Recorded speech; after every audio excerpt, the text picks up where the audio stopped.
arratsaldeon. Koronavirusaren egoera dela eta ezin garen etxetik urten, gaurko honetan egingo dugu tailerra etxetik. Eta ni proposatzen dizuedan tailerra gaurkoan da egitea gazta tarta labean, bale? Bueno, gure gazta tarta egiteko behar ditugun osagaiak hurrengoak dira.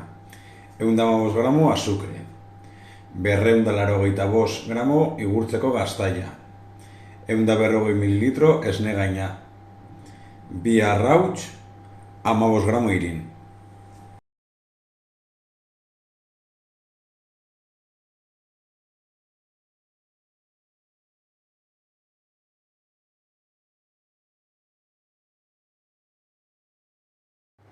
Bueno, lehenik eta behin, hau egiteko ediko ditugu arrautzak, bale? Apurtuko dugu, badakizue, apurtu kanpoan eta bota barrura, bale? Ezin dezakegu ontzi berdinen apurtu, bale? Bakteria dela eta esan genuen modura. Eta bi, bale? Erortzen baldin bada kasu honetan modura, bale, azala, sartuko dugu holan, eta kenduko dugu.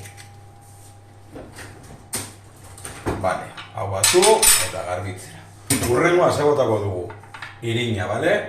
15 gramo horiek barrura. Bigarrenez, botako dugu azukrea. Barrura eta nahastuko dugu. Hau, lehen da bizi, bale? Ondo nahastuta.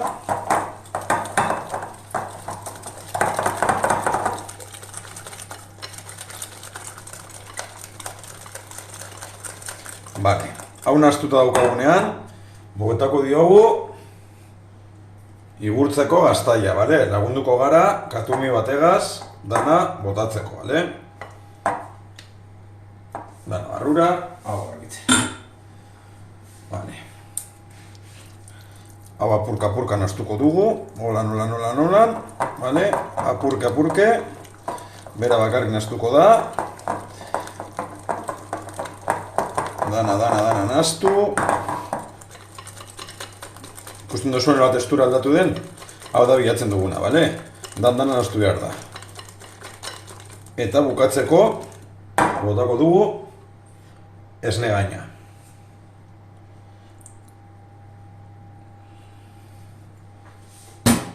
Dana ondo nahastu. Eta masa bat, edo orea, dana ondo nahastu izan arte, irabiatuko dugu. Bueno, lehenik eta behin badakizue betiko lez, berotu behar dugu laba. Kasu honetan jarri dugu goian eta behan sua eta 200 gradutara, bale? Bueno, orea badaukagu, orduan, egingo duguna da barrura bota, bale? Dana barrura. Dana barrura, bale?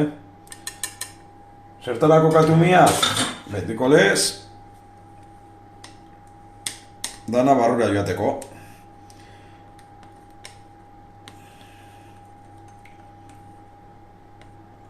Eta honekin, listo. Mugituko dugu apur bat, bale? Eta jarriko dugu labeko bandejan. Irekiko dugu laba, eta labean sartuko dugu 20 minutuz.